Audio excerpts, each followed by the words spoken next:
Pour répondre aux questions qui avaient été posées, moi, la chose que j'ai trouvée la plus étonnante au début, et notamment au début du confinement, ça a été de noter la désorganisation des individus au niveau pratique, certes, mais au niveau psychique aussi. Et cette désorganisation des individus allait vers une désorganisation des systèmes et une désarticulation des systèmes. Avec le confinement, les structures et les liens entre les gens étaient moins présents et ils ne prenaient plus leur place de soutien et de protection. La rupture de la continuité au niveau de l'enseignement, au niveau juridique, au niveau des soins, au niveau du tissu social et professionnel, a percuté de front les personnes qui étaient dans les plus grandes précarités. Certes, des carences anciennes avaient déjà maintenu ces personnes de la grande précarité dans une place, des carences anciennes de décision institutionnelle, dans une place entre abandon et dépendance. Et avec les institutions et les associations désarticulées, alors il n'y a pas eu que de la désarticulation, il y a eu plein de présences effectives et essentielles, mais il y a eu quand même quelque chose qui se désorganisait, eh bien, et les rues vidées, leurs moyens de subsistance s'est envolé, et les personnes en précarité ont perdu, ou en grande précarité, ont perdu leurs appuis. Alors certes, la pandémie, elle arrivait pour tout le monde. Et le danger était au seuil de chaque porte. Mais la mort, ça fait peur, mais quand même, dans les cultures humaines, nous sommes habitués à organiser une défense face à la mort avec la pensée, la spiritualité, la cohésion sociale. Je crois que c'est aussi le pouvoir et la menace de mort qui font peur et qui exercent une emprise et qui colonisent l'esprit, qui empêchent l'adaptation et le changement. La peur, elle désorganise devant le risque d'être atteint par le virus, mais aussi devant le mode de communication des directives qui étaient à la fois contraignantes et contradictoires, et puis aussi devant l'annonce des crises à venir, effectives ou prédites. Tout ça, c'est une annonce de rupture et de perte. On a vu aussi, et ça faisait partie de mon étonnement, s'égrener des to-do list, le gel hydroalcoolique, les lavages de mains, les mesures barrières, etc., puis une absence de masque, puis après des masques. Bon, mais je me rappelle une fois une personne sans abri en début de confinement qui était dans la rue et qui cherchait qui explorait une poubelle là, de façon experte et qui est tombé sur un masque. Et c'était un des premiers masques jetés. Et il avait comme un nouveau déchet à la main. Et puis, dubitatif, il l'a regardé très longtemps. Et puis après, il l'a ajusté sur son nez.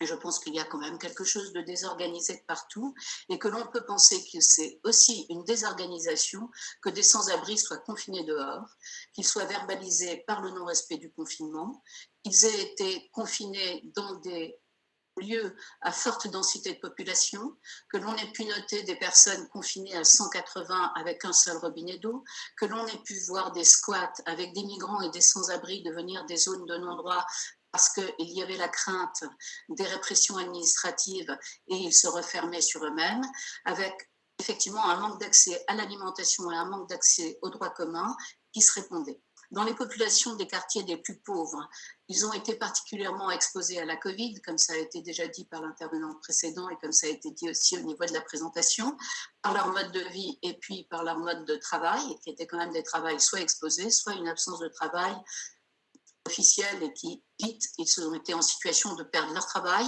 de perdre l'accès à l'alimentation et de perdre quelquefois leur logement.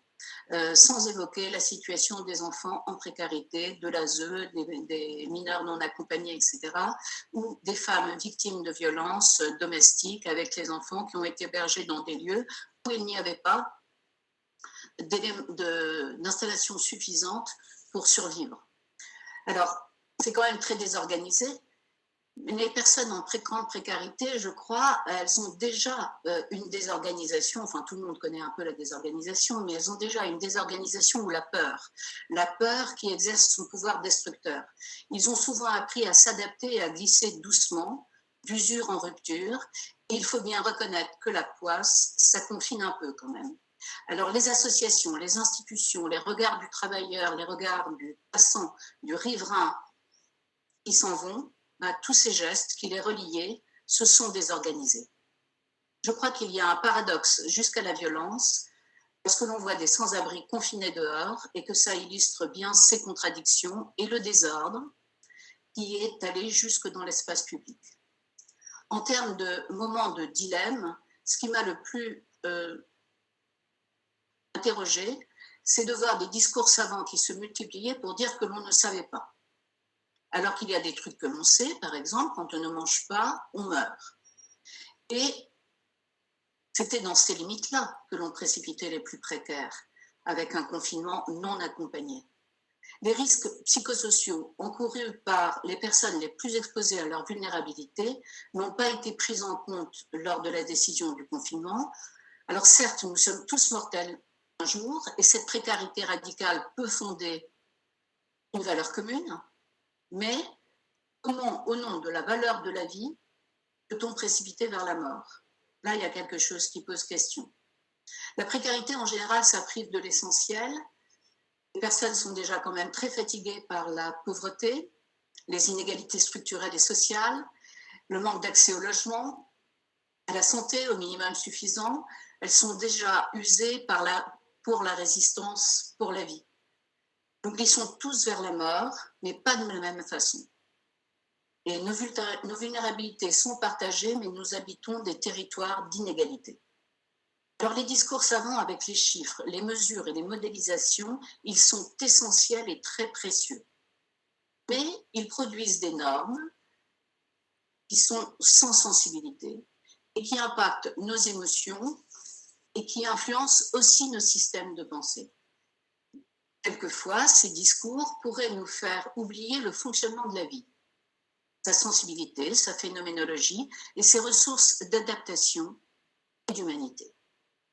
Il pourrait aussi masquer les faisceaux d'inégalité qui nous conduisent différemment vers la mort. Le dilemme serait aussi de s'appuyer sur ces chiffres et ces discours savants en oubliant que le soin de l'autre ne se réduit pas à une science, il est aussi une relation qui est faite d'incertitude. Et je crois que c'est dans cette incertitude, dans la relation avec l'autre, que l'on s'approche au plus proche de l'autre et au plus proche de soi-même. Ainsi, le savoir et la connaissance pourraient devenir des expertises partagées. Et il n'y a pas de hiérarchie ou de sur- ou sous-valorisation. Je crois qu'on en a vu beaucoup des sur- et des sous-valorisations, sans risque finalement de fragiliser l'unité et la cohésion. De nos vulnérabilités partagées à nos expertises partagées, nous construisons nos solidarités. Quelle piste d'amélioration ou action? L'essentiel serait de ne plus oublier l'altérité.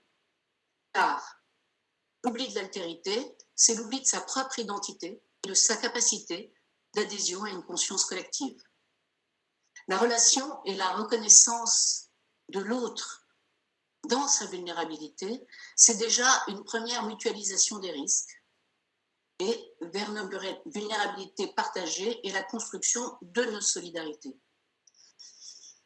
Je crois qu'il serait important aussi de ne pas faire peur et brandir. Alors j'ai fait une liste de trucs, alors bon, du coup je vais le lire un peu plus. De ne pas faire peur et de ne pas brandir la mort comme une menace afin de ne pas désorganiser. C'est assez dur comme ça.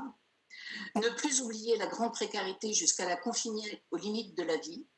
Ne plus précipiter la fabrique de la précarité pour des pans entiers de population. Permettre l'accès au minimum suffisant au logement, à l'alimentation, à la santé et à l'aide financière. D'une certaine façon, il s'agirait de prendre en compte la phénoménologie du vivant, la complexité des systèmes et d'ouvrir à des processus coopératifs. C'est des mots compliqués, encore un mot compliqué. Il s'agirait aussi de permettre l'empowerment individuel, collectif et politique. Tout simplement, il s'agirait d'avoir suffisamment de respect pour permettre à chacun et à chacune leur chemin de responsabilisation et d'autonomisation. Mais pour ce faire, eh bien, il faut prendre en compte les expertises des personnes concernées, les expertises des personnes de terrain. Il s'agit de reconnaître les compétences de ces personnes concernées et aussi des personnes de terrain. Je crois qu'il est important aussi de permettre la transmission et le transfert des compétences, en particulier pour anticiper des situations de crise. Il s'agit d'inclure au processus décisionnel la personne ou la population concernée, et il s'agit aussi de maintenir un tissu social et un tissu de reliance.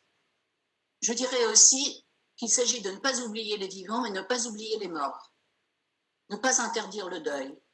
Il est une ressource essentielle dans la résistance pour la vie. Stabiliser les initiatives locales, certes, les solidarités existantes aussi et les solidarités émergentes. En bref, ce serait quand même aussi reconnaître la place de l'État et celle de la société civile, reconnaître le droit des personnes et des populations pour libérer leur résistance pour la vie. Merci beaucoup, Régine Benveniste, pour cette deuxième intervention. Bon, j'aurais éventuellement des questions très rapides à vous poser. Peut-être qu'on discutera plus profondément plus tard de votre intervention, mais quand vous parlez des chiffres et des discours savants qui produisent des normes insensibles, personnellement, je ne savais pas exactement à quoi vous vous référiez, même si j'avais une petite idée. Est-ce que vous pourriez être un tout petit peu plus explicite sur ce point-là? Oui, je disais des normes sans sensibilité, c'est-à-dire on a eu beaucoup de chiffres, beaucoup de chiffres statistiques savants, d'une pertinence tout à fait intéressante. La pertinence, ça ne veut pas dire que c'est juste ou que c'est faux, c'est pas la question, c'est tout ça est pertinent, mais être envahi par des chiffres sans sensibilité, c'est une façon, je crois, d'impacter nos systèmes de pensée parce que ça crée quand même une émotion, mais elle n'est pas repérée et cadrée. Donc ça fait des contresens, tout simplement, et des quiproquos, à mon avis. Et puis on n'approche pas le tragique que par des chiffres, mais aussi par des chiffres, surtout à notre Mmh. Très bien. Merci beaucoup. Alors j'ai noté plein d'autres questions, mais on va pour le moment essayer d'avancer un peu en donnant la parole notamment à Hervé que j'ai vu apparaître et qui est peut-être parti en fait, qui doit être parti. Donc Alors, si Hervé est apparu, il a peut-être eu du mal à attraper le lien. Il est peut-être venu parce qu'il s'était inscrit aussi à la conférence. Et donc, il est peut-être passé dans les auditeurs. Il a peut-être eu du mal à attraper le lien, je ne sais pas.